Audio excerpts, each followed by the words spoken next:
Hi all 2027 Kerala PSCയുടെ അടുത്ത higher secondary പരീക്ഷ notification വരുമെന്നുള്ള കാര്യം നമുക്ക് എല്ലാവർക്കും അറിയാം. അപ്പോൾ HSST പരീക്ഷയ്ക്ക് അപ്ലൈ ചെയ്യേണ്ട മിനിമം ക്വാളിഫിക്കേഷൻ എന്ന് പറയുന്നത് സെറ്റ് പരീക്ഷ പാസ്സാവുക എന്നുള്ളതാണ്.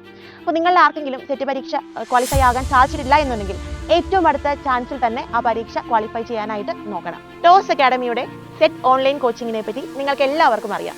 കഴിഞ്ഞ 5 വർഷങ്ങളിലായി സെറ്റ് പരീക്ഷയിൽ മാത്രമായി 3000-ലധികം ഉദ്യോഗാർത്ഥികളെയാണ് ടോസ് അക്കാഡമിയിൽ നിന്ന് പാസ്സാക്കി വിട്ടിരിക്കുന്നത്.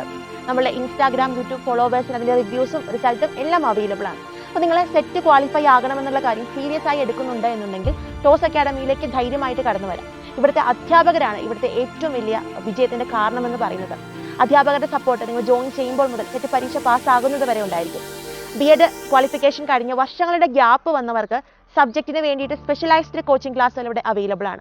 ഇനി നിങ്ങളിപ്പോൾ B.Ed പഠിച്ചുകൊണ്ടിരിക്കുകയാണ് അല്ലെങ്കിൽ B.Ed കഴിഞ്ഞ് ഉള്ളവരാണ് എന്നുണ്ടെങ്കിൽ ഏറ്റവും അടുത്ത ചാൻസിൽ തന്നെ പാസ്സാകാനുള്ള സെറ്റ് പരീക്ഷ പാസ്സാകാനുള്ള ഷോർട്ട് കട്ട് ക്ലാസ്സുകളും ഇവിടെ അവൈലബിൾ ആണ്. പേപ്പർ 1-നും പേപ്പർ 2-നും എല്ലാ സബ്ജക്റ്റുകൾക്കും നമുക്ക് കോച്ചിങ് ക്ലാസ്സസ് അവൈലബിൾ ആണ്. അപ്പോൾ ഏറ്റവും പുതിയ ബാച്ചുകൾ ആരംഭിച്ചിട്ടുണ്ട്. നിങ്ങൾക്ക് ടോസ് അക്കാഡമിയെ കോൺടാക്ട് ചെയ്യാം. നിങ്ങളിവിടെ വിശ്വസിച്ച് ജോയിൻ ചെയ്യാം. ഇവിടുത്തെ ക്ലാസ്സുകൾ, നോട്ടുകൾ, എക്സാംസ് ഇത് കൃത്യമായിട്ട് ഫോളോ ചെയ്തിട്ടുണ്ടെങ്കിൽ ഇത് മാത്രം മതി പാസ്സാകാൻ എന്നുള്ള കാര്യം വീണ്ടും ഒരിക്കൽ കൂടി ഉറപ്പിച്ച് പറഞ്ഞുകൊണ്ട് എല്ലാവരെയും ടോസ് അക്കാഡമിയുടെ സെറ്റ് കോച്ചിങ്ങിലേക്ക് സ്വാഗതം ചെയ്യുന്നു. താങ്ക്